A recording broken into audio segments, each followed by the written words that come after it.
Supercharged, a podcast focusing on renewable energy and the passion behind the movement. Supercharged is a thoughtful journey through renewable energy sustainability and an integrated lifestyle. Subscribe and listen each week as we chat with thought leaders, influencers, and those who simply choose to live a better way. And hopefully, along the way, you too will be inspired to live supercharged.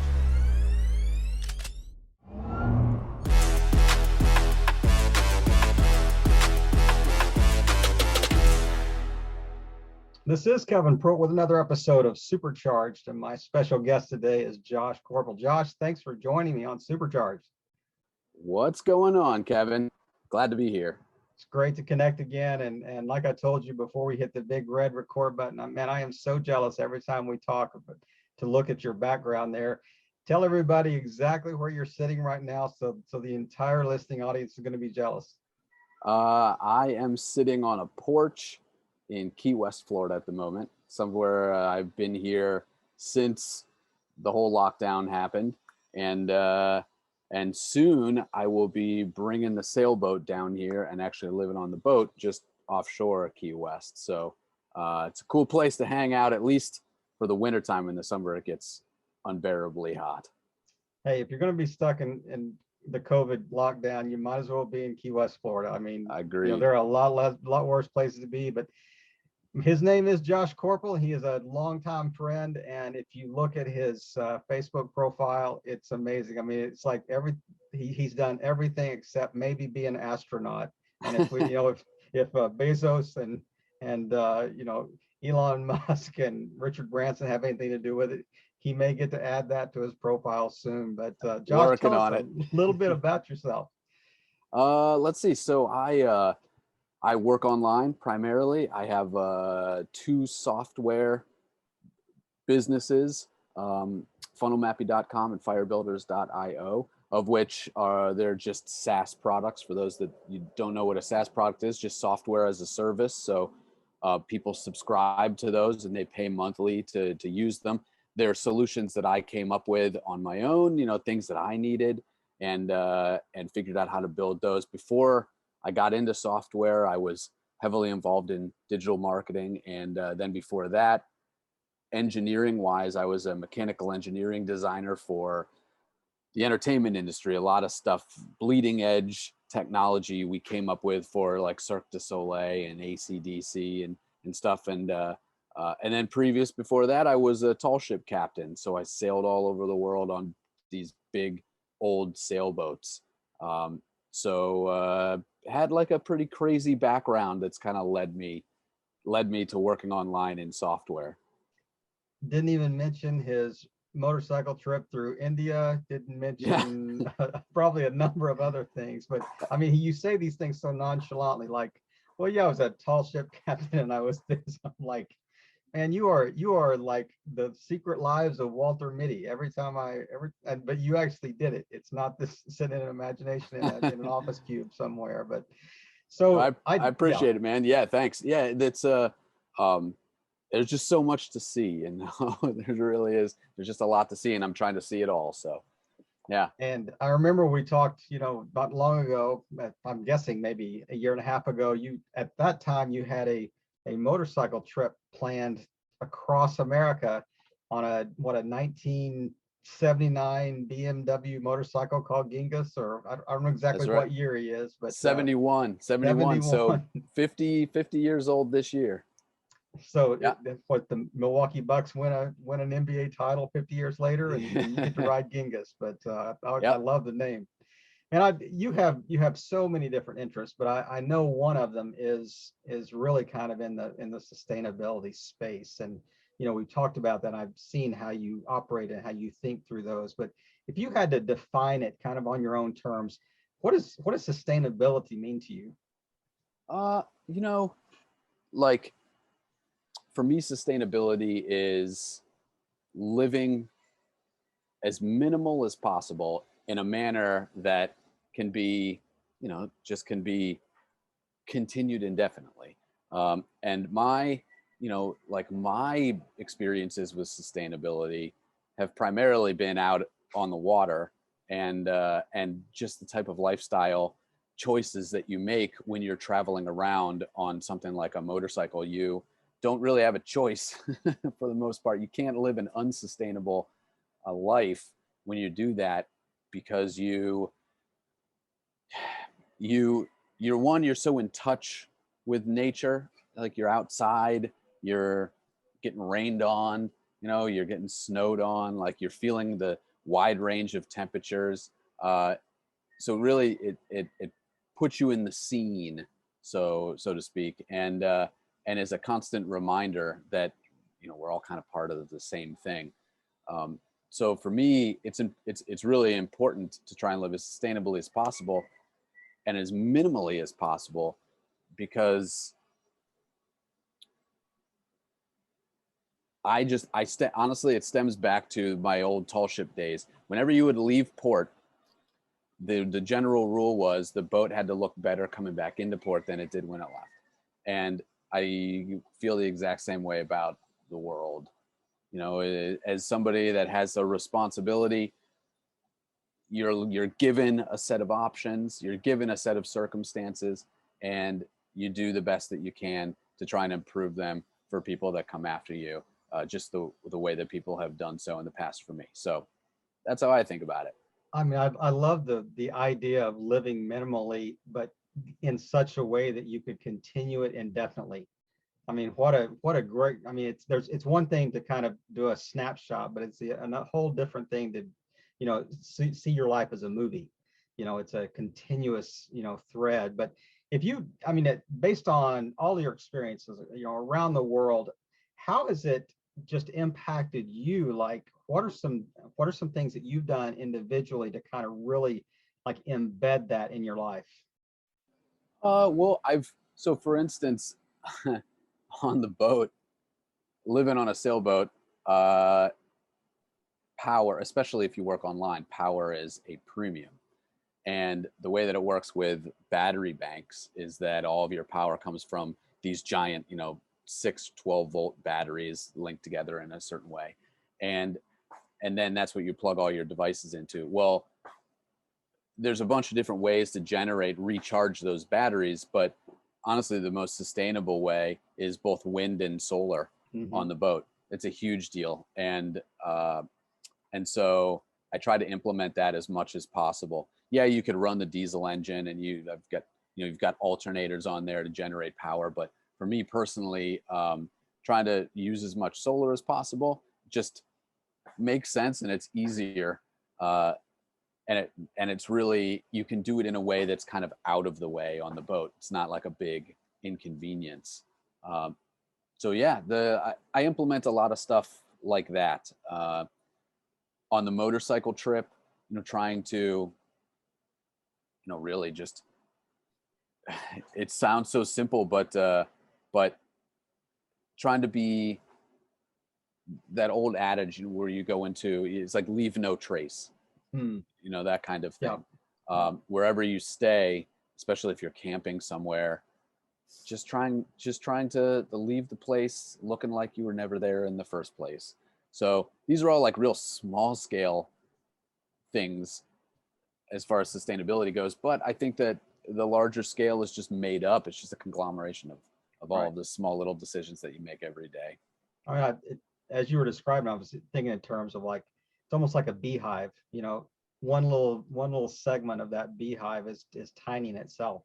But when all those pieces are put together, it makes a pretty large, honeycomb, and it's just a network. And if everyone would do a tiny bit, together, linking those things together, I mean, tiny actions would result in some pretty large changes. But I love the way that you have framed that. And you mentioned you're on a sailboat. Seems like the sailboat is named like Albatross, and it's what, about a 35? It's a 30 West Sail 32 for those that know boats. So it's about 32 feet, but then when you add the boomkin, just thing off the stern, and then the bowsprit and everything, it's about 40 feet overall. Perfect for one or two people just living super comfortably. And you're going to moor this at, you mentioned off camera that you're actually in Key West, but you're going to go to New York, where it's actually kind of docked right now, kind of Yep. been winterized a little bit, and you're going to spend some time getting it get sea ready, and then bring it down the eastern side of the Atlantic all the way to Key West again, right? Yeah, that's the plan. That's the plan. And weather depending, it'll take a couple of weeks, but it just makes sense to have the boat down here. I've missed it. It's been just too long, and the motorcycle trip got cut a little bit short because of the pandemic. I only got a portion of the way, and then just stayed here in Key West. So that'll happen again. The motorcycle trip will happen, but just bringing the boat down and having a home base down here will be a welcome change.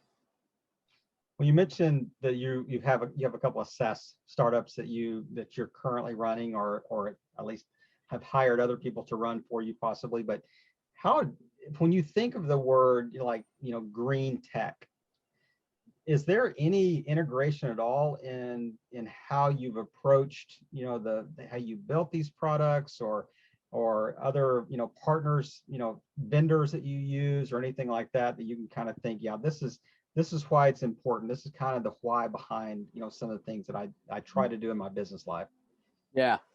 Well, to be honest, with the software development, really the power costs are the biggest cost. Its own, like the power consumption for servers and whatnot. Mm-hmm. But the volume that we're pushing is relatively low compared to like Google and Facebook and stuff. So, so to be honest, the idea of sustainability, I mean, ideally you would want a server farm where you're doing all your processing power to be operating in a sustainable way. But that's about the only real connection between a SaaS product and sustainability. However, really early on, the Fire Builder SaaS product is all about accountability. It's all about helping people create change in their life, one little decision at a time.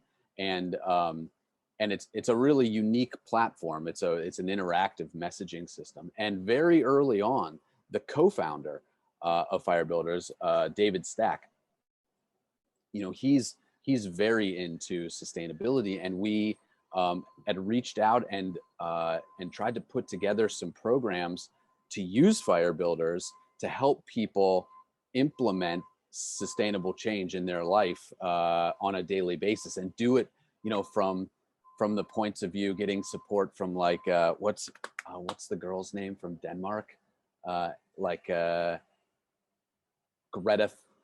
Thunberg. Thunberg, yeah, right. So we tried actually even reaching out to her and being like, hey, you should be a part of this, because I totally agree that it's all about the little decisions that you make on a daily basis that add up, just like you said. But then also doing it from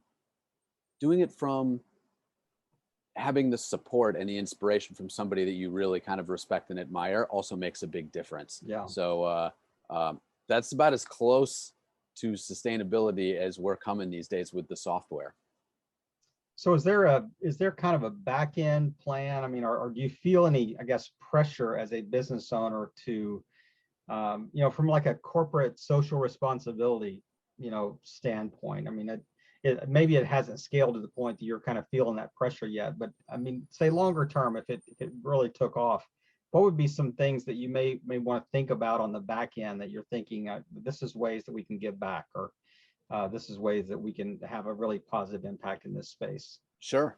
Well, one, I think just from an operational standpoint, the more communication, the better. So letting all of your users know exactly how you're operating the business, I think that's important. But then two, allocating a percentage of your profits towards something that really is making a large impact in the environmental space. Perhaps it's like around fresh water, or some kind of tie in with like Engineers Without Borders, something that you could do to use the success of the business to make something a little bit better, to improve a little aspect of life. I think that's incredibly important. And from a business standpoint, it's a no-brainer, man. Like, not only are you doing something great for the earth and for humanity, but then also from a PR standpoint as well, it's a really great it's a really great thing that people can understand and get behind your company tenets, your company mission statement. So Right. it just shows a lot about kind of character. And I think in today's day and age, it's really important to have that strong character. Otherwise, you just get lost in the masses. Well, I can testify to our guest today that there is action behind the words, because he's very visible on the socials, and does a lot of Facebook lives, and it's just amazing how he treats the guests on his show, and how they feel so respected, and so I guess lifted up, as you really humble yourself as you're talking to these guys, and that really comes through as you're interviewing them. But are there any resources or anything that you kind of draw from in this space, whether it's websites or even event? I mean, are there any companies out there that kind of really stand out that you think, yeah, they're really having a very positive impact in this space? Well, to be honest, the first company that comes to mind is the city of Key West, because they spend an enormous amount of time relocating all of the wild roosters from Key West itself up north into Central Florida, which just helps essentially like the entire ecosystem here. These roosters, they're everywhere, man. Like trash cats. Yeah, they're everywhere, and they're great. They clean up a lot of the spot, so spiders and little bugs, but man, they cause problems, big problems. So I would say the city of Key West does a really great job at relocating them humanely. But as far as honestly, as far as sustainability, but doing it in a way that you can generate some momentum and have it be self-sustainable. I personally have a lot of respect for a guy named Naveen Jain, if you've ever heard of that guy, because he really does have some great ideas on solving large issues, again, like fresh water, or food scarcity, things like that. But then backing them down to first principles so that you can solve the problem, but look at it in terms of being an entrepreneur. So how can you also sustain yourself without having to like go and have your hand out for grants all the time, right, just to stay alive? Right. So Naveen Jain, I think, would be a great resource for people to check out and see what his ideas are around it. It's funny that when I look at the intersection of, say, commerce and sustainability, it's almost antithetical to each other, because to be sustainable in business, you have to be self-sustaining. You have to generate revenue, you have to generate profit, you have to manage the business well. And if you're a nonprofit, that you're completely reliant on a third party all the time. I mean, it's a constant, and you're always at their mercy, whether they grant the revenue or not. And so it is interesting, especially in the for-profit space, to really look at companies out there that are just the Patagonias of the world, and others that are they're really putting a lot of effort behind their triple bottom, I mean even quadruple bottom line, maybe with the way they look at it. But it's amazing. It is pretty great. Another really great, and I don't know so much nowadays, but back in their prime, like the prime, on the podcast just recently, I interviewed a guy named Hap Klopp, and he started the North Face. He was the guy that basically built the brand North Face up from essentially like this tiny little mom and pop alpine ski shop to what it is today. And a lot of what we discussed on the show was how they instilled that DNA, that outdoor give back, right? Make it look better than when you showed up mentality into the company itself. And they did all kinds of initiatives, like they would provide all of this great cutting edge North Face gear to the alpine climbers of Everest back in the 70s and 80s, right? With the caveat that they had to bring down more trash than they brought up. So it became like this ideal that they built behind their products, and people could get behind that. So they got to understand the company as a whole and what they stood for, and the product success just became a natural corollary of that. And it's amazing that oftentimes that, especially in kind of the Gen Z and the millennial mindset, that is the differentiator. That is a brand differentiator. If they see two companies and one of them is a little more conscious in this space and a little more proactive and intentional in this space, they will gravitate toward that brand. Absolutely. And you know, there's a positive outcome. You know, not only is it good for the planet, good for society, but it also is good for the bottom line, which is, you know, exactly what the shareholders want as well. But as we wrap up today, is there anything that you thought of during our conversation that you just want to kind of leave us with? And I'd love for you to you know, after, if there's anything you want to add it, but I would love for you to kind of leave us with like one or two, just what are two tiny steps that listeners could just take, you know, tomorrow to kind of start this journey toward you know, I love living minimally and in a, you know, to continue this indefinitely type mindset. Yeah. Well, the ocean is honestly, it's a huge part of my life. I mean, just living on the water and living in a place like Key West. I would say one really small thing that they could do is and I'm going to plug my friend. She's a really good friend, and she, Megan Haney Greer. She had a couple of shows on Discovery Channel. She was, I think, the first person inducted into the Diving Hall of Fame, the first woman ever inducted into the Diving Hall of Fame. She's known all over the world, and she actually tackles the very issues that you're talking about with sustainability as they pertain to the oceans, called the imperfect conservationalist.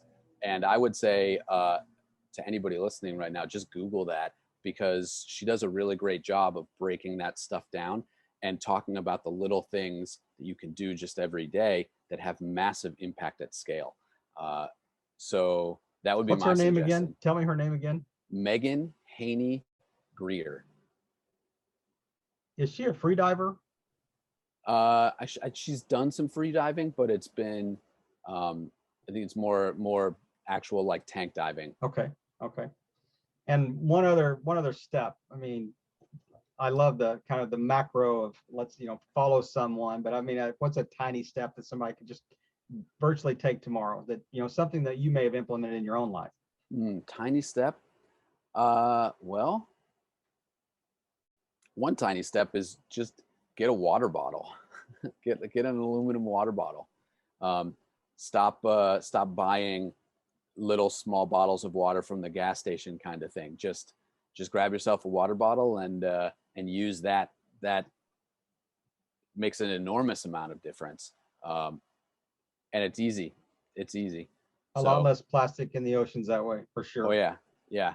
For sure. And I would imagine that the time you spent on the Albatross, I mean, just probably made you sick to your stomach when you see things floating on the surface of the water, and you probably pick things up all the time. And yeah, when we can, we definitely do. Like around the Yucatan Peninsula, when we would sail down off like the coast of Cozumel and like down in that area, man, that was the worst I've ever seen it. And I've never been over to the Pacific and looked at the giant garbage patch, but it would just be totally disheartening. But it's bad. Yeah. When you just see all of this just useless plastic junk that's floating around, getting caught and everything. It just kind of makes you kind of shake your head. And coming from an engineering background, don't know what the solution is. Every solution that they try to implement within the oceans, the biggest challenge with all of that is biogrowth and trying to build it with materials that can withstand the forces of the water. Yeah. So it's a really tough situation, but yeah, it's disheartening to see that all floating around. Well, it's as we've learned on this podcast, just talking to virtually every guest, it truly is going to take all of us. And I appreciate you taking the time today to chat with us a little bit. I love your story, and every time we talk, I mean, there's just so much more that comes to light. And when you write that 800-page book of your life someday, I want to buy that and read it really slowly. But Josh, where's the best place for people to catch up with Josh Koerpel? JoshKoerpel.com. We will Best have place. that in the show notes. I know he does Facebook Lives as well with his fire starters. And there's our Fire Builders website. Yep, there's a link on JoshKoerpel.com of the podcast, so you can listen to a couple episodes there. And it's going live Wednesdays and Fridays now. It used to be 6 days a week, but talk about sustainability, unsustainable. Unless that was the only thing I was doing. If that was the only thing I was doing, man, I'd be super happy. But twice a week now, interviewing some really cool people, and then firebuilders.io is one of the pieces of software that we kind of mentioned. So yeah, sounds great, my friend, and it's good to catch up with you. And I just want to thank you for just really playing your part and just kind of being one of those that are leading the way in this space. And we'll keep an eye on the social to see the growth of Josh Koerpel, and we want to certainly make sure that we all do our part. Josh, thanks again for joining us.